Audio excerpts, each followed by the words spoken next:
Friends gets therapized. Have you ever feared that you're going to die alone? Or like you're going to end up like somebody you don't admire? Chandler certainly has. Mended light.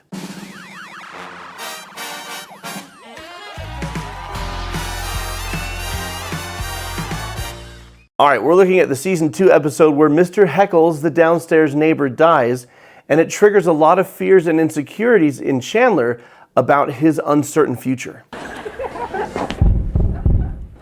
Stop with the broom! We're not making noise!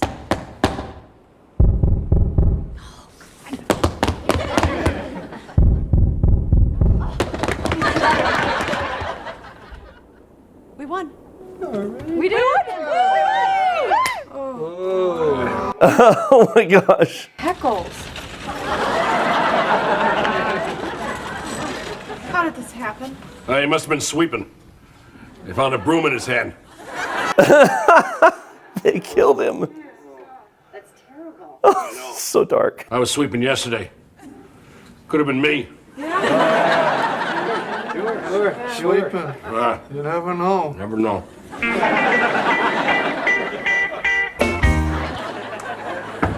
Uh-oh, it's Isaac Newton and he's pissed. Oh, there she is. And over there. That's the other one. This is Mr. Buddy Boyle, Heckles' attorney. He'd like to talk to you. Okay, what can we do for you? All right, kids. Here's the deal. According to my client's will, he wants to leave all his earthly possessions to the noisy girls in the apartment above mine. But what about his family? He didn't have any. Whoa. Okay, so let's talk money. All right? There was none. Now, let's talk signing. You be noisy girl number 1, you be noisy girl number 2. I can't believe that this whole time we thought he hated us. I mean, isn't it amazing how much you can touch someone's life without even knowing it? Would you look at this dump?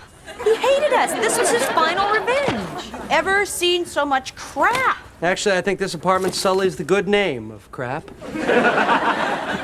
Check this out. Oh my gosh. Can I have this? Okay, so far so good. Death touches all of our lives. We lose people that we care about. We also lose people that we didn't even know we're just acquaintances with. But every once in a while we bump up against reminders of our own mortality. And that's what's happening now, though the characters don't fully appreciate that. They're going to be reminded that their lives are temporary, that time is short, and they have to make the most of it. Chandler most of all. Check it out. Heckles High School yearbook. Ooh. Wow, he looks so normal. He's even kind of cute. Heckles, you crack me up in science class. You're the funniest kid in school.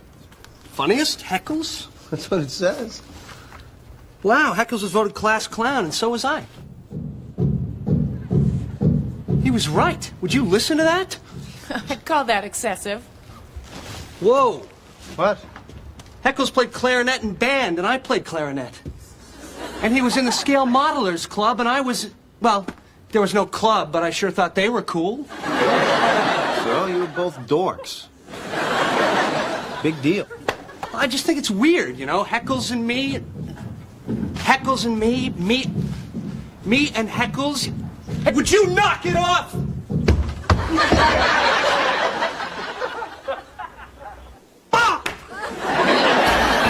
I think for most of us, the closest corollary of that is when we hear our parents' words coming out of our mouths, right? The things that we never thought we'd say, the things that always drove us crazy about our parents, and suddenly we're becoming that. We also tend to project onto and be upset with or dislike people who consciously or subconsciously remind us of ourselves, especially the things about ourselves that we don't like. And Chandler's coming to grips with, I might be turning slowly into a curmudgeon-y, bitter old man. And that doesn't sit well with him at all.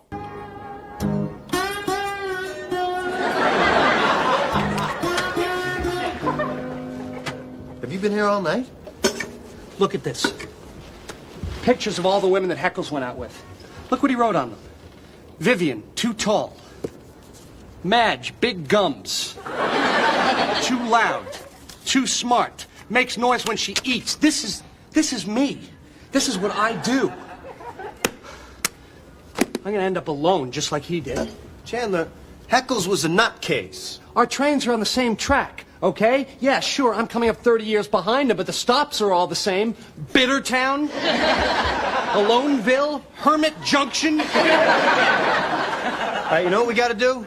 We gotta get you out of here. Come on, I'll buy you breakfast. Let's go. Well, what if I never find somebody? Or even worse, what if I already found her, but I dumped her because she pronounces it supposedly? Chandler, come on. You're gonna find somebody. How do you know that? How? I don't know. I'm just trying to help you out. You'll see, you guys are all gonna go off and get married, and I'm gonna end up alone. Will you promise me something? When you're married, will you invite me over for holidays? I don't know what we're gonna be doing. I mean, what if we're over at her folks' place? Yeah, I understand. You can come over and watch the Super Bowl. Every year, all right? You know what? I'm not gonna end up like this. I'll see you, man.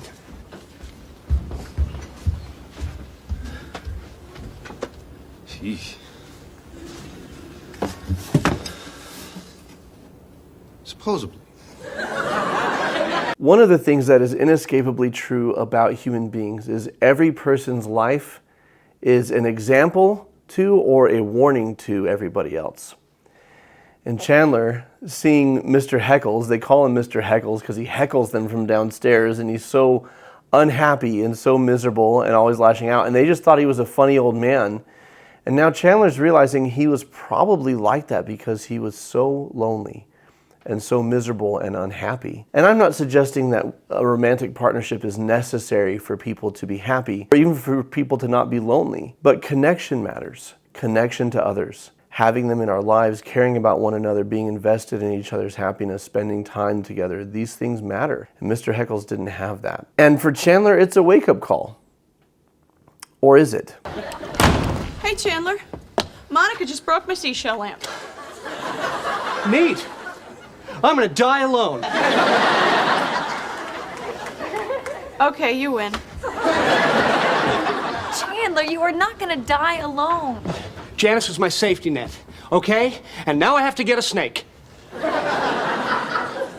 Why is that? If I'm gonna be an old, lonely man, I'm gonna need a thing, you know? A hook. Like that guy in the subway who eats his own face. So I figure I'll be crazy man with a snake. You know? Crazy snake man. Then I'll get more snakes, call them my babies, kids won't walk past my place, they will run. Run away from crazy snake man, they'll shout. You've got to get over this, okay? You're not gonna end up alone. Nope, you're gonna end up with her. I reject anyone who's crazy enough to actually go out with me, and then I bitch about the fact that there aren't any great women out there.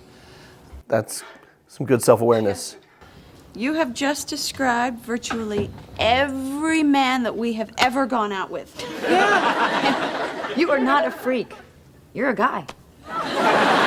She's right. She's right. You are no different than the rest of them. Oh, wait a minute. Yes, he is. Yeah, you are totally different. In a bad way? No, honey, in a wonderful way. You know what you want now. I mean, most guys don't even have a clue. I mean, you are ready to take risks. You're ready to be vulnerable and intimate with someone. Yeah, you're not going to end up alone. Yeah, Chandler, you called Janice. That's how much you wanted to be with someone. You've made it. You're there. You are ready to make a commitment. Whoa, don't know about that. So I love the group therapy session.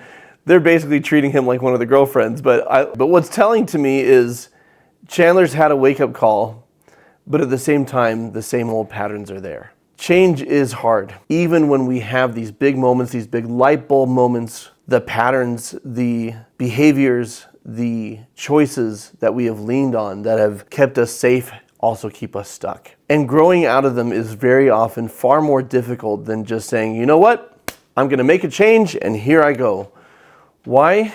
Because the patterns and the behaviors and the choices meet an emotional need. They help us to feel less anxious, they help us to feel less depressed, they help us to feel safe. Even if all of that is a mirage, even if it's not actually working, it gives us that sense of security. And stepping into the unknown can be hard, it can be scary. And that's what's going on with Chandler. Stepping into the unknown is hard and scary. It's also the only way to grow. And I'm not suggesting that we rush things before we're ready. I'm suggesting that we look inside, recognize what we want to change, and then ask ourselves how.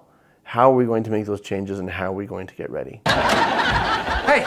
Hey. Well, you will all be pleased to know that I have a date tomorrow night. Hey. This woman, Allison, from work, she is great. She's pretty, she's smart, and I've been holding off asking her out in the past because she has a unusually large head. But I'm not going to let that stuff hang me up anymore. Hey. Look at me, I'm growing. Hey, you can't recycle yearbooks, can you? I'll take that. You want his yearbook? Yeah. Some people said some nice things about him. Think somebody should have it. Oh gosh, this is so weird. I mean, his whole life was in this apartment and now it's gone. You know, I think it would be nice if we just took a few moments for Mr. Heckles.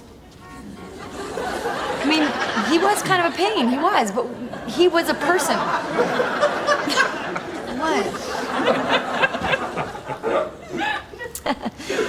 You're all going to hell. Oh. It's really not that big. What is even the purpose of that thing? My goodness. Taking that with you, huh? Oh, yeah.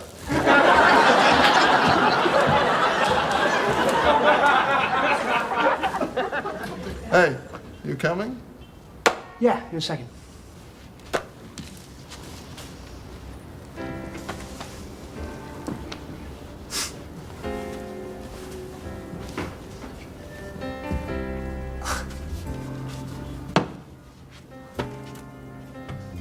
Goodbye, Mr. Heckles.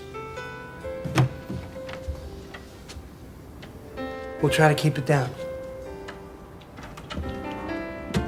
You know, I think that Chandler Bing's gonna be all right. Again, every life is an example or a warning, often both, including our own.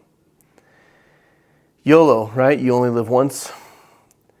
You only have so much time. Don't delay growth. Don't delay improvement. Don't delay making the changes that I have a thought exercise that I do in therapy and that I do with myself, which is, okay, you're on your deathbed. What are the things that you would regret? And how will you live now so that when that time comes, you don't have those thoughts, you don't have those feelings, you don't have those regrets? I think this is a beautiful, poignant episode of the show.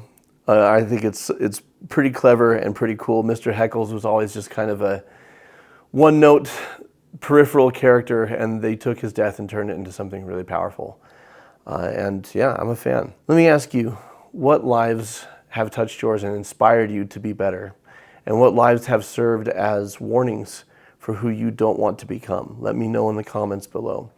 Let me know what Friends episodes you want me to therapize as well. What are you looking forward to? What do you want me to look for? I've got an entire Friends Gets Therapized playlist for you to binge watch. It's going to show up here on screen as well as in the description. Until next time, folks, keep shining. We need your light.